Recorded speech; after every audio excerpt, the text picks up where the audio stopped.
A bloody civil war which caused a shockingly deadly man-made famine and jump-started humanitarian aid structures as we know them.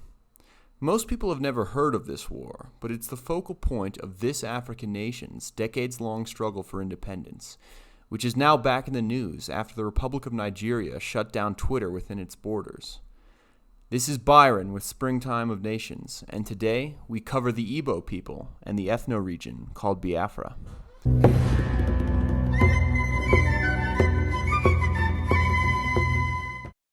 The Igbo people have long lived in the southeast of what is now Nigeria, with the Kingdom of Nri and later the Aro Confederacy, an alliance of coastal city-states, both consisting of Igbos before the arrival of the British Empire. The British fought and subjugated the Igbos along with their other southern Nigerian ethnic groups, beginning in the 19th century and completed by around 1900. They replaced local tribal leaders with so-called warrant chiefs, who were appointed by the colonial administration.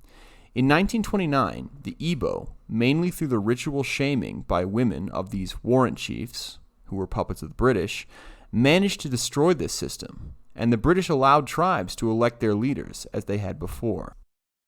Northern and southern Nigeria are separated not only by ethnicity, but also by religion, Islam having spread to the north by the Middle Ages, while Christian missionaries have converted much of the Igbo and other southerners in the mid-19th century.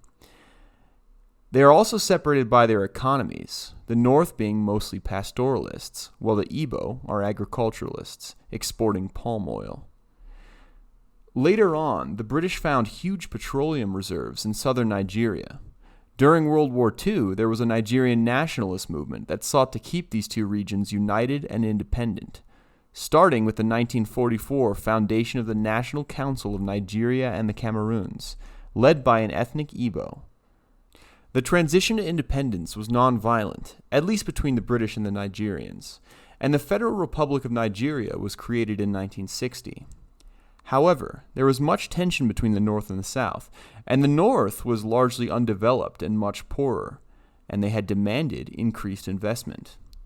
In the midst of this dispute, in 1966, a group of Igbo military officers massacred the government of the Republic and installed military rule.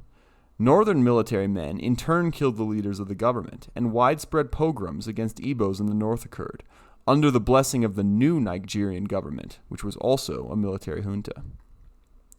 The Igbo majority southeast declared independence in 1967 under the auspices of protecting the lives and livelihood of the Igbo people.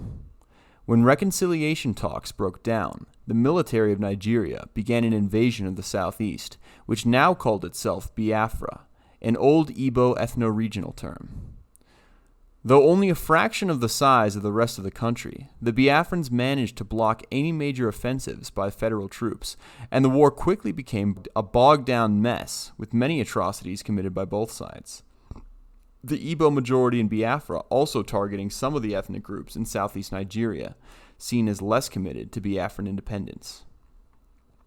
The conflict soon became a kind of proxy war, Nigeria receiving support from their old colonial rulers, the UK, who benefited from the smooth extraction and export of oil, a number of Muslim and African nationalist countries from Egypt to Haiti, and neighboring Cameroon. Somewhat ironically for a Cold War conflict, the United States and the Soviet Union both favored the federal forces, while China backed Biafra, simply to counter the Soviets after the 1962 falling out between the two communist great powers. France backed Biafra to undermine British influence in West Africa, and apartheid South Africa. Rhodesia and Portugal supported the Biafrans as a counter to Pan-Africanism, which they saw as a major threat to their power. Biafra could also count on the help of dozens of high-profile mercenaries, some like Rolf Steiner, who fought the Federalists for free. Steiner would later go on to fight for the Christian South Sudanese against the Muslim North in the Anyanya Rebellion in 1969, under very similar circumstances. Seeing little chance of a quick military solution to the Biafran War, Nigerians instead turned to a full blockade of the small state. Starting in 1968, food supplies dwindled and a huge humanitarian crisis was created as millions of men, women, and children suffered from starvation. It is estimated that as many as 2 million Biafrans were starved to death during this war, and aid efforts were stymied by the fact that many powerful governments, such as the UK and the US, were backing the Nigerians and did little to nothing to help the plight of the Biafran civilians. This state abandonment of humanitarianism is what led to the foundation of Doctors Without Borders and many other NGOs.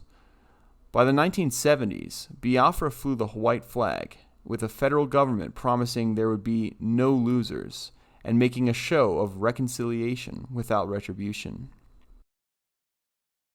The Igbo people suffered greatly during the war, from killings, weaponized rape, starvation, and economic disaster. The Nigerian military junta that defeated Biafra lasted until 1979, with a short-lived Second Democratic Republic taking its place until Northern General Muhammad Buhari took power through a coup in 1983. If that name sounds familiar to you, it's because he once again is the leader of Nigeria, being democratically elected in 2015. Buhari's Nigeria faces a large threat from Islamic terrorist groups in the north led by Boko Haram, and now in the southeast with a revitalized Igbo separatist movement, the Indigenous Peoples of Biafra. IPOB, as it's called, started in 2012 as a peaceful movement that advocated an independence referendum as a political solution to their demands.